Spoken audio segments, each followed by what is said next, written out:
Gagawa naman po tayo ngayon ng creamy cassava cake. Kahit pa po ito lumamig na or ilagay pa natin po sa ref ay napakalambot pa rin po. Meron po ako ditong 1 kilong kamuting kahoy or kasaba. Binalatan ko na po ito at nahugasan na po. Ito po ay gagadgarin muna po natin. Gamit ko po itong panggadgad po dito sa kamuting kahoy. Ayusin muna po natin para komportable po tayo sa paggadgad po nitong kamuting kahoy. Buti na lang po, malambot po itong kamuting kahoy po natin ngayon. Dati po, nakabili po akong kamuting kahoy, napakatigas pong gadgarin. Ito po, madali lang pong magadgad. Dala po pala ito ng aking mother-in-law galing po sa Camsor. Pagkatapos po nating magadgad, ito po ay ilalagay po natin sa salaan. Hindi na po ako magpipiga. Doon na lang po sa salaan natin sasalain or pipisil-pisilin hanggang sa lumabas po yung tubig nitong kamuting kahoy. Salamat po pala dito sa kamuting kahoy na binigay mo po. Last year pa po pala ito binigay sa akin before po magbagong taon. Buti na lang po ay hindi pa po nasira. Kapag pala wala pong damage itong kamuting kahoy ay matagal din po pala itong masira. Okay na po ito, iset aside lang po natin at hayaan lang po natin tumulog pa po yung katas nito. At kukuha na po ako ng medyo malaki-laki po na lalagyan at dito po tayo mag-mix. Ilagay na po natin itong ginadgad po natin na kamuting kahoy. At ito po pala yung sa ilalim ng tubig ng kamuting kahoy. Di ko po alam kung anong tawag po dito. Ihahalo pa rin po natin ito dito po sa ginadgad po natin na kamuting kahoy. Dahil nagpapalambot or nagpapakunat pa po ito dito po sa ating lulutuin na cassava cake. At maglalagay na po tayo dito ng 2 cups na gata. At sunod na po nating ilalagay ay ito pong gatas, 1 can condensed milk. So naman po natin ilalagay ay ito pong 1 can evaporated milk. Haluin muna po natin at maglalagay na po tayo dito ng 3 pirasong itlog. Batiin na po natin para madali na lang po natin itong mahalo po dito sa ating mixture.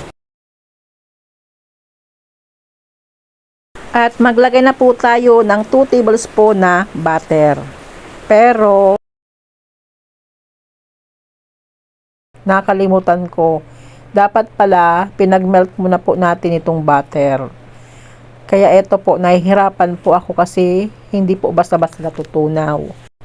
Kung gagawa po kayo nitong cassava cake, kailangan pong tunawin nyo na muna po yung butter para hindi po kayo mahirapan, kagaya ko po. At maglalagay na po tayo ng 1/2 cup na sugar. Pwede po kayo gumamit dito ng sugar na brown or wash. Heto na po pala yung gagamitin ko po na tray. Pinag-brush ko na po ito ng butter para hindi po dumikit itong ating cassava cake. Maglagay na po tayo dito ng mixture. Kung gagawa po kayo nitong cassava cake at gagamitin nyo po kagaya nitong ginamit kong tray, huwag nyo po pakapunuin.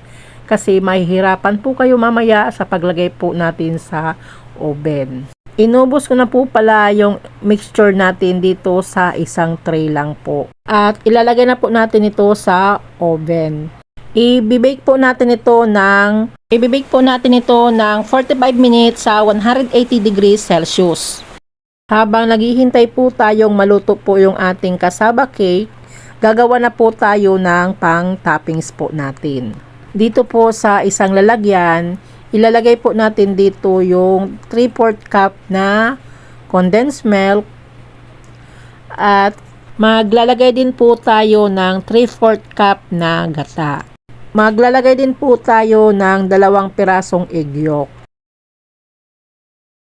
After po natin mailagay itong 3 sangkap, ito po ay hahaluin natin hanggang sa mag-combine na po itong 3 sangkap na linagay po natin.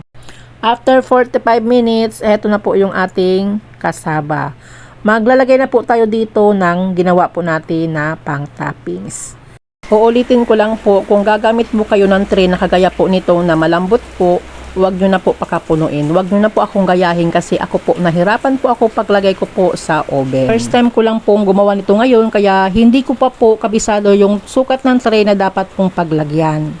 After po natin mailagay po itong ginawa po natin na pan-toppings, ibabalik po ulit natin ito sa oven. I-bake po ulit natin ito ng mga 25 or 30 minutes. Dahil nakalimutan ko po maglagay ng cheese, kaya after 10 minutes, kinuha ko ulit po at linagyan ko po ng cheese. At ibabalik po ulit natin ito sa oven. After another 20 minutes, heto na po yung ating cassava cake. Napakabango at sa tingin mo pa lang ay napakasarap na po nito. At heto na po ang ating ginawang creamy cassava cake. Dahil natatakam na po tayo dito sa linuto po natin na cassava cake, kaya titikman na po natin. Napakainit pa po nito, pero kahit pa po mainit pa ay hindi po siya dumikit dito sa ating tray. At heto na po ang ating creamy cassava cake. At napakalambot talaga, napaka-creamy talaga po. Mainit pa po ito, kaya ito po ang texture niya habang mainit pa po. Napakalambot po talaga.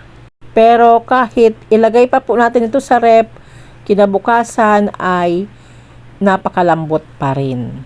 At heto na po pala kinabukasan yung ating cassava cake. Ito po ay nilagay ko na po sa ref. Kinabukasan, eto na po, mag-aalmusal po ako. Ito po ang aking agahan. At titingnan na po natin kung malambot pa rin po ang ating cassava cake kahit po linagay na po natin sa ref. At heto po, walang pagbabago, malambot pa rin po. At sa ibabaw, napaka-creamy pa rin po ng linagay po natin na toppings. Tingnan nyo naman po, creamy pa rin. At yung cassava cake natin, ayan, napakalambot pa rin. Walang pagbabago sa texture ng ating cassava. Ganun pa rin po, malambot pa rin po yung ating cassava cake. Ang kaibahan lang po, ito po ay malamig na. At sa lasa naman po ay wala pa rin pong pagbabago. Ganun pa rin po ang lasa. Napakasarap pa din po. Kaya kung nagbabalak din po kayong gumawa ng cassava cake, itry nyo na po ng ganitong luto. Pwede din po itong i-steam, pero hindi po siya magla-light brown po sa ibabaw. Kung wala po kayong oven, pwede po itong i-steam, pero i-caramelize nyo na lang po yung sugar, kasi ito pong toppings natin ay dapat po talaga naka-oven po talaga siya. At yung ingredients po natin sa paggawa po ng cassava cake, ganun pa rin po, ang iibahin lang po natin yung toppings natin. Masarap at maganda po talaga sa pang-toppings natin po dito ay naka-oven. Thank you for watching. Don't forget to like, share, and subscribe. Tenderang Kusinera. Bye-bye. God bless us all.